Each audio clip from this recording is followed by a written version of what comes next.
Tech Reimagined, redefining the relationship between people and technology. Brought to you by Endava. This is Tech Reimagined. Hello everyone and welcome to the latest episode of Tech Reimagined.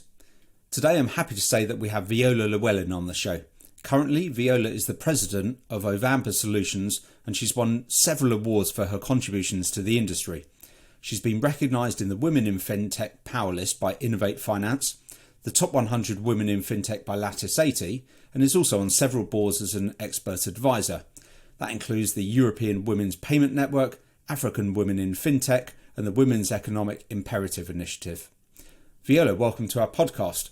I'm very groovy. Thank you, Bradley. It's good to be here. So that was a super impressive introduction. Can you tell us a bit more about how your career developed? My career developed through sheer ignorance. It was never what I wanted to do. I wanted to be a genetic engineer. I was the kid that had the microscope in her bedroom from the age of 9. I was always reading Newsweek, and anything to do with recombinant DNA and genetics was always what I wanted to do. But as a young woman in the 70s in London, not a lot of outlets other than hanging out in the library, reading and dreaming all day. And my dad, who had a psychiatry background, was constantly encouraging me. And he is the reason I am where I am today, he and my mum. I didn't have a traditional route to my career. I never got to go to university.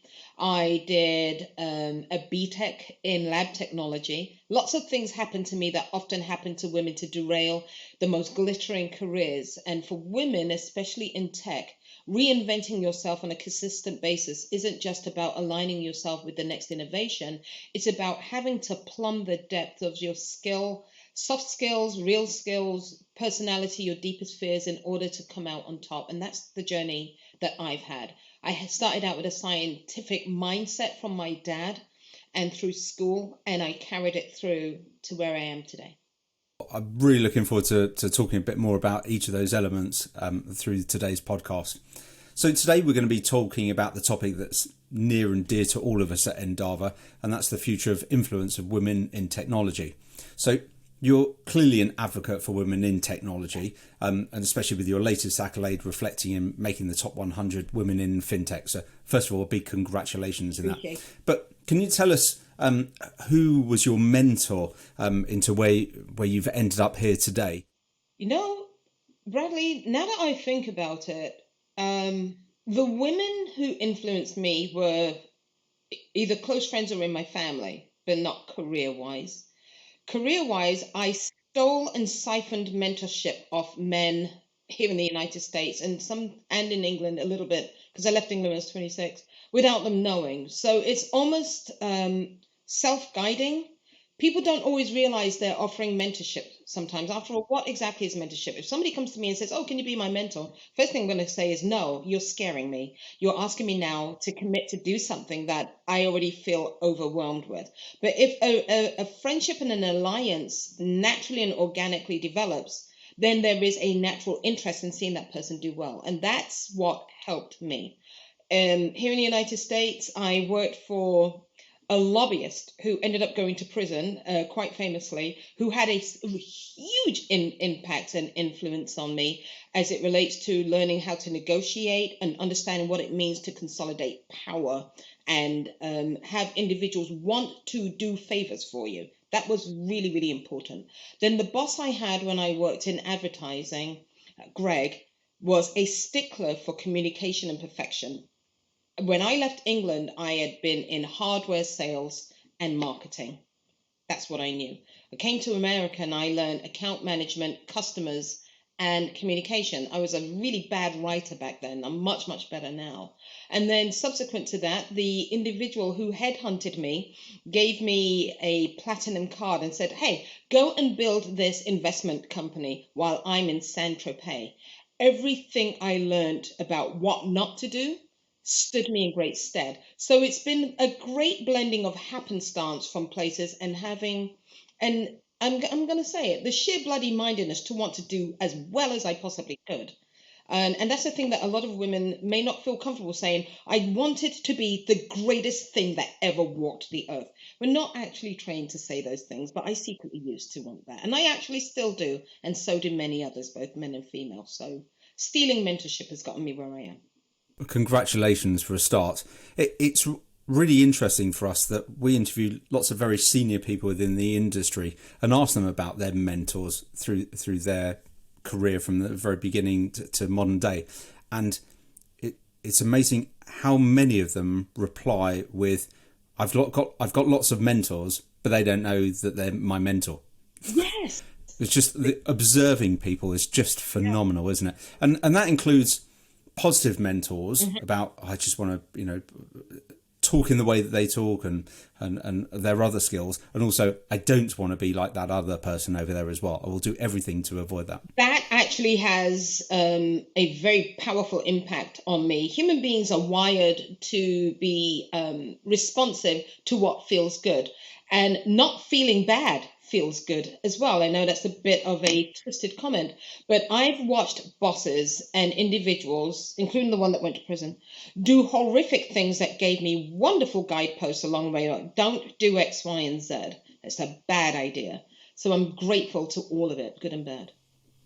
Part of the tapestry of life, isn't it? Yeah. So do you see women's economic empowerment linked to women's access to knowledge of technology? And I kind of, we're moving on to more of an education perspective here. Yes, most definitely. And the control of disposable income, marrying later, choosing not to be married, choosing to not be traditionally aligned in relationships the way that we have been used to in the past, means that women are driven not just by the circumstances that they find themselves in, but the fact that we're growing up with a sense of independence and power.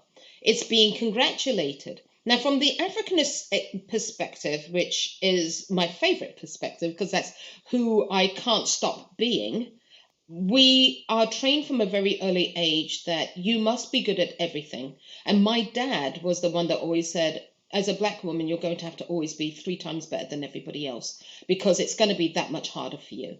So if you understand that achieving that metric means that your worst day is probably somebody else's best day, means you can't fail at anything. Not because you're not allowed to, you're just not going to fail. It's a wonderful safety net that is laced with fear of failure to a degree, but also this certainty that I'm that good.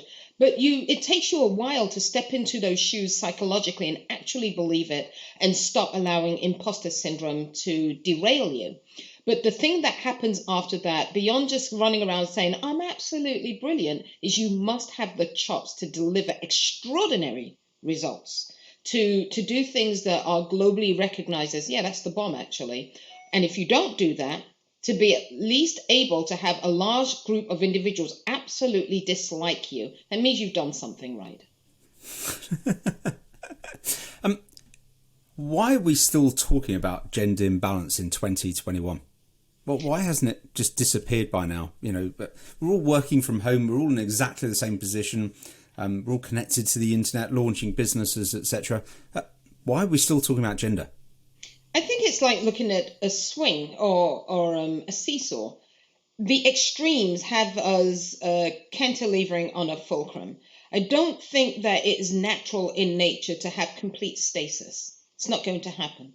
As long as human beings continue to evolve and society continues to respond to our evolutions, we will always be in imbalance. And all growth requires imbalance and the uncertainty related to failure.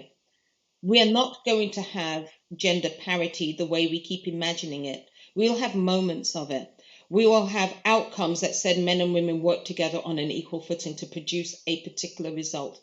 But I think it's just the nature of human beings to want to win to the point that we create loss for other people. It's a competitive element, you think? It's very binary. No matter how much we think we're diversifying, much of the human race is a binary contract.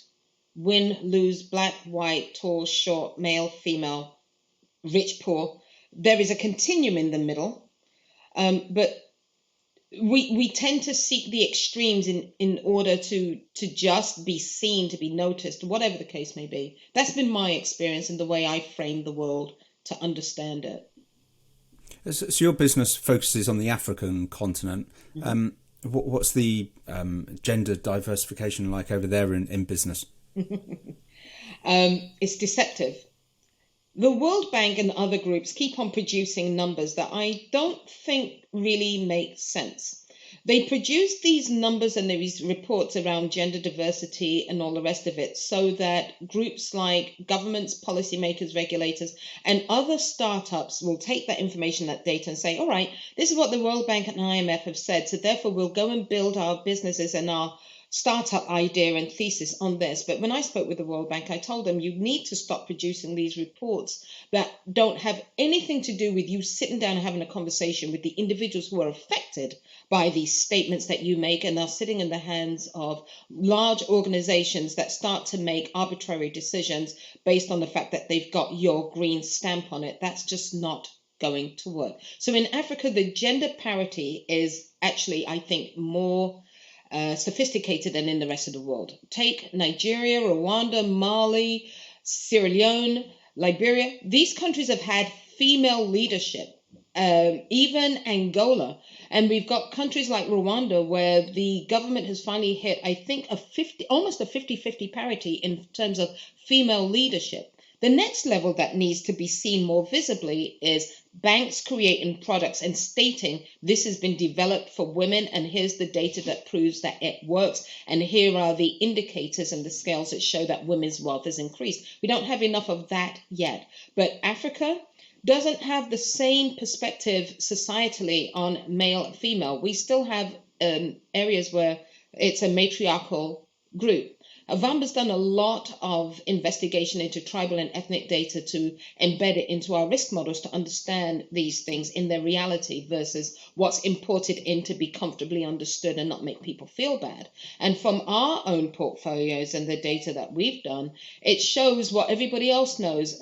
Put money in the hands of women, higher repayability, way more impact, children are educated better. All of those things are true.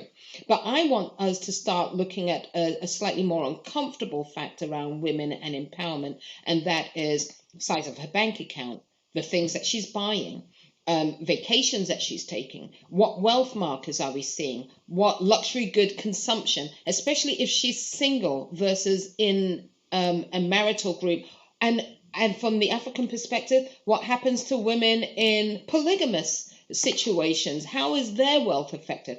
We're still talking about female gender and wealth from a Western perspective. What's the African reality around that? It's got bits and pieces in there that might make other people uncomfortable, or they're embarrassed, or they don't want to see it, or African themselves don't want to be identified that way because they're very busy trying to make sure that they look globally inclusive as a female or as a woman in a world economy. But I've often said, this ain't your granddaddy's Africa. We need to take a look at this, especially from a gender perspective, very, very differently. First of all, who's asking African women, how do you see yourself within the gender equality story? I don't know if there are any reports asking people about that, especially if that person may not write a post-colonial language. Let's find a way to ask people these questions and get better understanding. So I found it really interesting when you said that where you have female customers, which are small, medium enterprises for Ovamba, are there any other patterns that you see for organisations that have been founded by women? Yeah, let's take away from even our sector in standard careers. I am noticing women congregating to have more conversations about how to improve their careers, how to grow in traditional 9-to-5 careers. I am seeing more female organizations being put together to discuss female health. I just recently joined the board of Generosity Global, and I noticed that there are more men willing to have uncomfortable conversations around women's health and sanitation, reproductive health, and all of those things. And that actually is related to fintech, because the finance and the technology and the innovation required to address those challenges in women's lives, whether it's menstruation, pregnancy, health, education, the digital divide, all go together to make it possible for women to extend their ambition through finance into other areas of fulfillment.